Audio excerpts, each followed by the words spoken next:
97 2000 naye gwe kozi gy'oliko eriwa kuleeta buleesi bibiina nti nzize n'NRM kubanga tuwali ovumanga Museveni mu 2002 n'omuwagira noba nga tolaba kikyamu kye na kimu kati otuleetedde MK bantu be baali badde bajja counteraction eyo ne bakubuuza nti gwe otubeereddewo ddi gavumenti yemu gye tuvumirira nti etereeze kino nakiri eddoboozi yaffe olyongerako ddi bantu naye bwe bekulu ng'omusuubuzi bw'aba yasalawo okuwemukira abantu ate RCC talina bw'ayinza mukwatako aba azze buzzi kuzannya mapeesa kulaba gwatuukako kigendererwa kyeyo ensonga bw'ebanga ddala gye baagala etambule erina okubaako ne wegguka ng'ekosa opposition kubanga bulola aliwo kuzibira gavumenti. Okay. Bannayuganda owuli awo kati tubali tugamba nti Bigia yeerekedde okuba nga atagenda kuyimbira bweru nga Bobi Wine watakyayimba wano mu ggwanga era abantu ne beebuuza ndala Bobi Wine akyayinayo essuubi okuba nga asobola okuyimbira wano e Uganda era singa waba wakuyimba wano e Uganda kikyayinza okukola ne bamuwa opportunity eyo okuba nga addamu performingira wano e Uganda. Essuubi weeriri kubanga politics bw'oba omusoma Mabiriza Herbal Products Limited tulinawo eddagala eriyamba abaami n'abakyala Simuluzo Money Power Extra Complete Man Herbal Mouthwash Coffee ayambira ddala ffe abaami tulinawo kaama k'abakyala Tightening Powder oyagala okugeza ebbina eddagala eriyamba okwongeza ku balongo oyagala okusereza nabunyaayo oyagala okufunza nabunyaayo enywere Express Water Tightening kadde agoba infection mu baami n'abakyala ate nga tulinawo sabbuuni ono sabbuuni ayamba abaami n'abakyala tulinawo ebizigo by'abaana n'abantu abakulu enkumbi eyambira ddala mu kisenge tulinawo obutiiti ate nga tukolera ne oda yo bakyala bannange ekyama kiri ku Mabirizi Herbal Products nze najja wano nga sina kabina nga sefiringa naye mukwano we nagezesaako ku thika body cream ebbina nenfuna kati nze natambula nsagala ate era nenkozesaako ne ku Mabirizi lightening cream ndowooza kasikini mukalaba ayagala omanya ebisingawo kuba ku 0704 737 741 14 akulaga nti talina mulabe wankalakkalira tubalabyeko leero n'oba ng'ozannyire n'enkya n'obivaamu bwe liba ssuubi avenues zeezo nti kanveemu olw'ensonga bweti nzireyo mu ndongo yange naye ng'olaba ddala mu kulabako olaba kisoboka kubanga ne ssente z'osobola okujja eno gy'oli zonoonya mu music osobola ozijja eno mpozi okumiisinga kiri vibe eya stage naye kati olaba omusajja bw'aba afulumyemu n'agenda e Bulaaya mu America wawa ne ku nkalu endala kuba tulina Bulaaya America tulina Asia muli Buyindi yonna atambudde tumulabye ng'agenda mu nsi nnyingi mu Buwarabu asobola okukolerayo by'akola ne wano wennyini asobola okujja nga surprise artist n'oyimba naye si ensonga lwakuba bannayuganda batunuulira nnyo obuntu obutono ate ne beerabira ebinene nti Bobi Wine okuyimba kwe si yeyalibadde ensonga enkulu essaawa zino bw'aba nga yavaayo lwa kozi y'abantu tumubanja ebintu by'abantu nti bannaayo abantu boogera eddoboozi lyabwe bwe riti bagamba nti emisolo gitumbidde tannakaabako nti mwavu olw'okuba nti takyayimba wabula bino bijja kusirisa amaloboozi g'abaana bano bato abavubuka abakyali wansi abayinza okujja nga bali mu kifaananyi kye imeji eyo gye baagala okuzikiza oba kati ye ng'omuntu yayitawo n'amaliriza nga impact yagituusizza uno omwaka UK naye n'ekivulu bamutegese I think ndowooza Apple oba omwezi w'ekiti egidiringa kati okuyimba teyali badde ensonga ye wano wennyini osobola okujja sirowooza nti wajja najja ku show ya Africa America ku Africana nti eri agenda omusika ku stage ajja kuyimba ennyimba z'ebbiri adde ebbali ate n'ekintu ekivaamu togenda kukola era abakamiyoni bano bwe buzibu bwe bayina nti weebuuza fallback position yo toli muzimbi toli mulimi toli ki waliwo time gyoga nti kino nkikoze ekimala akati kanzijje nga nzize kusanyuka busanyusi ye ng'omuntu sirooza nti yennyonta ennyonta yali badde kuba nubianiri kubanga Bobi Wine tulina position gye tumulabiramu kakati. Eddy Yawe twamubuuza ku nsonga ez'okubanga nti tebamuteeka ku lisiti Bebe Cool gy'afulumya buli mwaka naye nga yamwogerako nti si muyimbi mubi lisiti ate n'agiteekako ku muto waabwe Dex Vibes. Ne tumubuuza ku nsonga eyo era ne bamubuuza nti Bobi Wine si muyimbi lwaki tebamuteeka ku lisiti. Bebe Cool n'agamba nti oyo atootoloma butootoomi takola ki tayimba era talina na luyimba lusobola kumuteeka ku lisiti. Era ne tumubuuza kyabukunjufu oba kyabuvunaanyizibwa nga gwe muganda we yamugamba yadda mu interview yaddamu bw'ati nti akole nnyo okulaba nga abeera ku lisiti ya Bobi Wine ayimini ya Bebe Cool. Ekyokubiri nti ebyobufuzi talina like tebina mufuula nnyo bize okusinga wagye yava because musically tumanyi gyakola ki gyatutumukira mbu talina kwetika mugugu gw'abantu bonna ate nga olwedde ffe bannayuganda tumanyi nti yasala bwe twanyise mukulu we like era abantu comment ezaavayo zaali ziraga nti alinga amuvuddemu ate n'ekirala nti muno oba muto tosobola kuva enogambo mba talina okujjukira gye yava mba alina okukola ennyo like okubeera ku lisiti ya Bebe Cool. Nti olabira ku lisiti ya Bebe Cool toba muyimbi. Waliwo ebintu ebimu abantu bye baleeta. Obadde onoonya okugula oba okutunda ettaka oba ennyumba, okupunta ettaka lyo, okupima n'okutereeza ettaka, oba okufuna n'okukyusa ekyapa kyo. Weebuuze ku mukwano gwo Alloy Golden Cycles Limited, bloka w'amayumba n'ettaka singa mu Uganda. Tuyite wonna w'oli obudde bwonna bwe tujja kujja era tukubire ku masimu gano wammanga nooti 393 324 647 ne nooti 754 54 nooti 221. Tusangibwa ku nkulungo ya Mulago ku 2 ku kizimbe kya SM ku mwaliriro ogusooka. Tuweereza obubaka ku Alloy GC21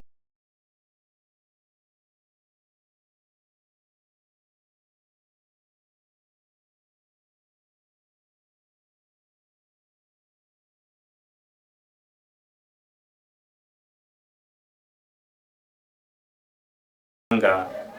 kiringa yagala okuzza oba conference oba vibe mu bantu baba kuŋŋaanyiza kati ekyo Yawe yakizannya bulungi atya nti Bebe Cool kiri akitwala nga awardizize aba wagidde awardizize kubanga Yawe ne Bebe Cool baali ba mikwano emyaka mingi kuva dda era Yawe oyo yaleetera ba Bebe Cool studio wano kuva mu Tennessee yali asomera mu Amerika eyo n'abaleetera studio eyo eya Dream Studio. Dream Studios yabayamba nnyo kuba nti bateekawo music competition yalingawo nga ntono ng'omuyimbi ogenda n'orecordinga mu Ogopa e Kenya Ogopa DJ Yawe na St. Lawrence eyo gye yali asomera. Okay, nkwaniriza gwe naali ku ER News UG amanya bampita ambassador wakabi nga nabasuubiza nti buli lunaku alinaku ez'enjawulo tubaako ebintu bye tukuleetera naddala amawulire tukubaganya mu birowoozo biba bitambudde mu ggwanga ate kuleetera abakugu ab'enjawulo ate oba oli abo ne bakutanyizaako ensonga. Olunaku lwaleero nina omukulu bamuyita The Archive of Story. Bamutamisa dictionary wegamba my dictionary y'Oluganda ayina ey'Oluzungu n'ey'Oluganda nga asobola okutaputira wali nti nakuleetera ekisoko mu Luzungu n'akiza mu Luganda mu butereevu bwakyo. So ye musajja ogwenkuleetedde asooka akutanyiza ensonga nga zitambula. Omanyi aludde nnyo mu industry ya music kati buli wamu ategeerawo era agwawo. The archive of story. So ogamba otya? Wendi wano ndaba nsi nga bwetambula. Embeera etambula mu ggwanga ogiraba? Biraba byonna. Omukulu bamuyita Herbert Bulola Anderson. Yavuddeyo n'agamba nti RCC yavuddeyo n'agamba nti okusinziira nga bwalaba ebitambula mu ggwanga, abayimbi baali babalekereza bakole ssente zaabwe bayimbire abantu, naye bagenza okulaba nga ate tebakyamanyi kyakukola oluvannyuma lw'okuba nti bagenda mu bivulu gye bagenda okuyimbira ne batandika ebyobufuzi byabwe. Era mu bifaananyi ebimu yajjayo ekya ABTEX, ekyayo ekya mukulu Balamu, n'ajjayo ekya Bebe era yakuta amanya agamu kwago n'agaweereza IGP asobole okuba nga ate oba oliawo abantu abo abatuuza oba abagirako ddala omulimu ku stage nga tebakyasobola kuyimba, n'abo abategeka nga tebakyasobola kutegeka. Oba olaba nga kwaga amanya agamu ge yamenshoni, oba oliawo ebifaananyi byataddeyo, abo basobola mweno gavumenti yaffe basobola okugaanibwa okuddamu tegeka ebivulu, oba basobola Bebe Cool asobola okugaanibwa okuddamu okuyimba wano e Uganda nga Bobi Wine we bamukola. Abantu abamu nze ndaba liba bbula lya mirimu, nti omuntu agenda n'akuwa ofiisi naye nga teriimu mirimu gyakukola. Omuntu nga Anderson Bulola Deputy RCC emirimu gimubuze bubuzi nti ekintu kyaleeta kyandibadde kirungi singa abagobere singa oba otunuulidde ennono kwe batambulira ne baweereza abakulu bakolera, nti abakulu bakolera bo bateekawo embeera eyo nti abayimbi oba art industry entertainment byonna mu bigwa bagiyambeko okukola ebyobufuzi oba okuzanya ebyobufuzi. Kati toyinza kugamba nti ate kikyamu kubanga gavumenti yennyini okuviirako ddala ku head of state President Museveni yateekawo embeera eyo tubalabye muzitubonga naawe nga be bamuzza n'engulu, politicians we balemereddwa mukolera ng'ate abayimbi be bamuzza engulu aba ati essaawa zino ndabye omuzannyo gugenda mu maaso ekyengera eyo Seize Fire bawandiikibwa omugenzi Katolu Bwama kuzannyibwa ba Senkubuge Siasa, byonna bya bufuzi. Art industry byekola ebibala byekoledde NRM mu ngeri emu oba endala. Kati toyinza kuvaayo ku level ye eya wansi nga RCC deputy moreover deputy n'oba nga olowooza nti osobola okukugira ekintu ekyo. Bino byonna abeera katemba kuwanvuya buwanvuya kye bayita diversion, nti gya omuntu ku mulamwa guno mutunuza eno naye ng'ate gyammaliriza tolina kyoki effect gyotaddewo. Olowooza teyatumiddwa abakulu abamu abali mu gavumenti okubanga ate bajjako omugaati abamu ku abo bali mu bizinesi eyo? Bw'ogenda mu politics waliwo kye bayita reverse psychology. Nti reverse psychology osobola okujja n'oyogera ku kintu kino naye ng'otegeeza kirala. Basobola okumutuma naye nga abantu oba specimen case studies zakozesezza nga si ze zigendereddemu, kubanga omuntu nga Bebe Cool ne bw'omustopping okuyimba effect gyokoze. Omuntu nga ABTEX abadde ategeka ebivulu bya President Museveni ng'ekyepukulu ennamboola emyaka gyonna, najja n'ategeka ewa Bobi Wine. Kati bw'abanga kinaaba ne effect obanga aliko amutumye aba bamutumye kukozesa bano ayitemu abo atuuke ku bantu abatuufu betumanyi obulungi nti essaawa zino si Bebe Cool Balamu abo ne bw'obakwatako toyina kyoba okoze community. So nga ate kyoyagala okukola oyagala kintu kikyusa community oba public eye ebeere ne kyeraba nga si kirina commotion oba akajagalalo kekiteekawo. Bebe Cool tali mu sseeryo, Bebe Cool tannatuukawo awo kuba nti alina amasannyalaze weegati. Obeera olina gwogenderera mulala. Ani olowooza ng'oyo ayinza okuba n'amasannyalaze? Ab'amasannyalaze bagenze babajjawo naye bw'ogenda ku bayimbi ensi begenze eddira nega nti gundi bwe yavaawo kakati tuyina saha waffe bwe yavaawo kakati tuyina big eye balina relevance esinga ate bano boolaba nga bajjaya nti elwa koze eri ey'abantu omuntu n'alowooza nti saha ye muyimbi waffe kati ali ku kozi yaffe bw'omukwatako oba okutte ku muntu munene okusinga Bebe Cool wadde Bebe Cool nti kirasi ebiseera byayingira music ne records ne music gwazaateekawo ebbanga eddene nti muyimbi munene toyinza kugaana amazima ago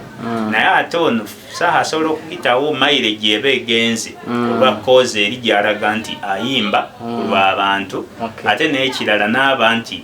balowooza nti y'omu ku balonda abo principal bawanzeeko eddusu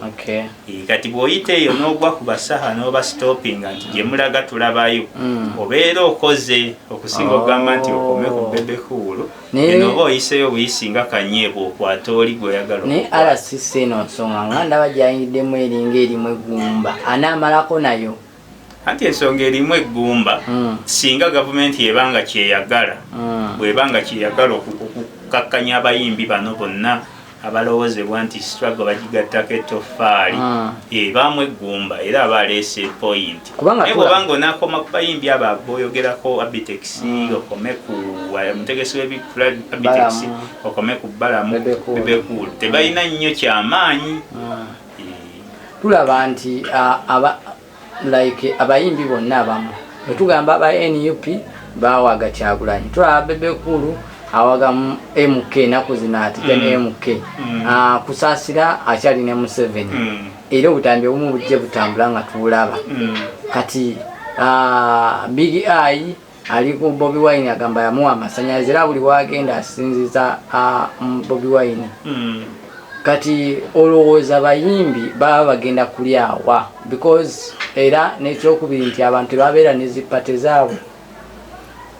kati omuntu nga Bulola deputy RCC naye ayina mupiira gwe gwavuga nti banagamba sikoze roro yange kuba emirimu mu office jaggwayo noba nga obuvunanyizibwa oyagala buno bwa media kamera kati yalonda ekintu ekituufu nti bwe ngenda mu kamera bajja kulaba abantu balowooza nti okukola okubeera mu kamera njogera ku nsonga eno n'eno bw'ogiyingirira mu nnyingiriro entuufu partisan politics talina waganira musician ba artist ku expressinga side ye wabula agaana abantu abali mu offices nti waliwo office gyojja okusanga nti ono Eddy master akulira ministry gundi Eddy master wa somero wa byanjigiriza oba bya malwaliro nti awo wadde osavinga gavumenti toyina nsonga ekulaza kubanga ojjanjaba omuntu owa NUP owa DP owa FDC na biki kati ye omuyimbi tewaliwo kimugaanira wabula gwe weteekamu integrity eri nti abawagizi bange banandaba batya kati Bulola bw'abanga akiyingiridde aba mukyamu kubanga eki toyina bw'ogaana artist ku expressinga side ye kubanga ze zimu ne ku avenues mwe bajja ssente wabula abantu bano bennyini be baalitadde baartist ku nninga kino kyakyekinga nga ye si mulimu gwe mulimu gw'abantu ba bulijjo be balina okugamba ti omuntu ono twamuwagira naye ffe atubeereddewo ddi Bebe Cool tukuwagidde okuva mu late 90s mid 90s 96 97 2000 naye gwe kozi gy'oliko eriwa kuleeta buleesi bibiina nti nzize n'NRM kubanga tuwali ovumanga Museveni mu 2000 n'omuwagira noba nga tolaba kikyamu kye na kimu kati otuleetedde MK bantu be baali badde bajja counteraction eyo ne bakubuuza nti gwe otubeereddewo ddi gavumenti yemu gye tuvumirira nti etereeze kino nakiri eddoboozi yaffe olyongerako ddi bantu naye Bebe Cool ng'omusuubuzi bw'aba yasalawo okuwemukira abantu ate RCC talina bw'ayinza mukwatako abazze buzzi kuzannya mapeesa kulaba gwatuukako kigendererwa kyeyo ensonga bw'ebanga ddala gye baagala etambule erina okubaako ne wegguka ng'ekosa opposition kubanga bulola aliwo kuzibira gavumenti. Okay. Bannayuganda owuli awo kati tubali tugamba nti Big Yawe yeerekedde okuba nga atagenda kuyimbira bweru nga Bobi Wine watakyayimba wano mu ggwanga. Era abantu ne beebuuza ndala Bobi Wine akyalinayo essuubi okuba nga asobola okuyimbira wano e Uganda, era singa waba wakuyimba wano e Uganda kikyayinza okukola ne bamuwa opportunity eyo okuba nga addamu performingira wano e Uganda. Essuubi weeriri kubanga politics bw'oba omusoma akulaga nti talina mulabe wankalakkalira. Tubalabyeko leero n'oba ng'ozannyira eno enkya n'obivaamu bwe liba ssuubi avenues zeezo nti kanveemu olw'ensonga bweti nzireyo mu ndongo yange, naye ng'olaba ddala mu kulabako olaba kisoboka kubanga ne ssente z'osobola okujja eno gy'oli zonoonya mu music osobola ozijja eno mpozi okumiisinga kiri vibe eya stage. Naye kati olaba omusajja bw'aba afulumyemu n'agenda e Bulaaya mu America wawa ne ku nkalu endala kuba tulina Bulaaya, America, tulina Asia, muli Buyindi, yonna atambudde tumulabye ng'agenda mu nsi nnyingi mu Buwarabu asobola okukolerayo by'akola. Ne wano wennyini asobola okujja nga surprise artist n'oyimba. Naye si ensonga lwakuba bannayuganda batunuulira nnyo obuntu obutono ate ne beerabira ebinene. Nti Bobi Wine okuyimba kwe si ye yalibadde ensonga enkulu essaawa zino. Bw'aba nga yavaalwa kozi y'abantu tumubanje ebintu by'abantu nti bannaayo abantu boogera eddoboozi lyabwe bwe riti bagamba nti emisolo gitumbidde. Tannakaabako nti mwavu olw'okuba nti takyayimba, wabula bino bijja kusirisa amaloboozi g'abaana bano bato abavubuka abakyali wansi abayinza okujja nga bali mu kifaananyi kye imeji eyo gye baagala okuzikiza. Bakati ye ng'omuntu yayitawo n'amaliriza nga impact yagituusizza. Guno omwaka UK naye n'ekivulu bamutegese I think ndowooza April oba omwezi w'ekiti egidingana. Kati okuyimba teyali badde ensonga ye. Wano wennyini osobola okujja sirowooza nti wajja najja ku show ya Africa Maker ku Africana nti eri agenda omusika ku stage ajja kuyimba ennyimba z'ebbiri adde ebbali. Ate n'ekintu ekivaamu togenda kukola era bakamiyoni bano bwe buzibu bayina nti weebuuza fallback position yo toli muzimbi, toli mulimi, toli ki. Waliwo time gyoga nti kino nkikoze ekimala akati kanzijje nga nzize kusanyuka busanyusi. Ye ng'omuntu sirowooza nti yennyonta ennyonta yali badde kuba Nubianiri kubanga Bobi Wine tulina position gye tumulabiramu kakati. Eddy Yawe twamubuuza ku nsonga ez'okubanga nti tebamuteeka ku lisiti Bebe kulu gyafulumya buli mwaka naye nga yamwogerako nti si muyimbi mubi lisiti ate n'agiteekako ku muto waabwe Dex Vibes. Ne tumubuuza ku nsonga eyo era ne bamubuuza nti Bobi Wine si muyimbi lwaki tebamuteeka ku lisiti. Ye Bebe kulu n'agamba nti oyo atootooma butootomi takola ki tayimba era talina naluyimba lusobola kumuteeka ku lisiti. Era ne tumubuuza kyabugunjufu oba kyabuvunaanyizibwa nga ggwe muganda we yamugamba yadda mu interview yaddamu bw'ati nti akole ennyo okulaba nga abeera ku lisiti ya Bobi Wine ayimini ya Bebe Cool. Ekyokubiri nti ebyobufuzi talina like tebina mufuula nnyo bize okusinga wagye yava because musically tumanyi nti gyakola ki gyatutumukira mbu talina kwetika mugugu gw'abantu bonna ate nga olwedde ffe bannayuganda tumanyi nti yasalawo kubanga atukola ki Eddy Yawe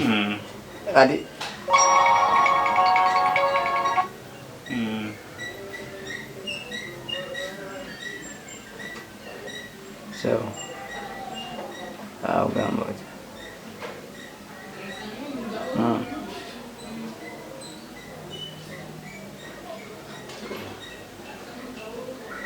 Master Key nti master key school ya bulungi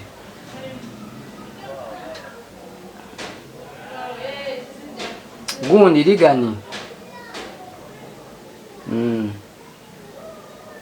ogenda muyisaamu enkyaye kale mwana kyakabi ligani kuba jjo n'abali naye ku Lwokutaano naŋŋamba ampisaamu naye nga mwana kyakabi nnyo kuba omusajja oyo aliro fiiti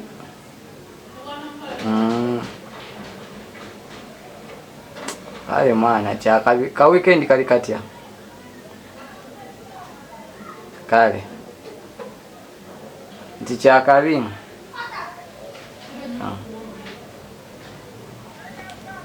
nga tukyagenda maaso muganda we oba bwe twanyise mukulu we ya like era abantu comment ezavaayo zaali ziraga nti alinga amuvuddemu ate n'ekirala nti munno oba muto tosobola kuva eno gambo mba talina okujjukira gye yava mba alina okukola ennyo like okubeera ku lisiti ya Bebe Cool nti olabira ku lisiti ya Bebe Cool toba mweyimbi.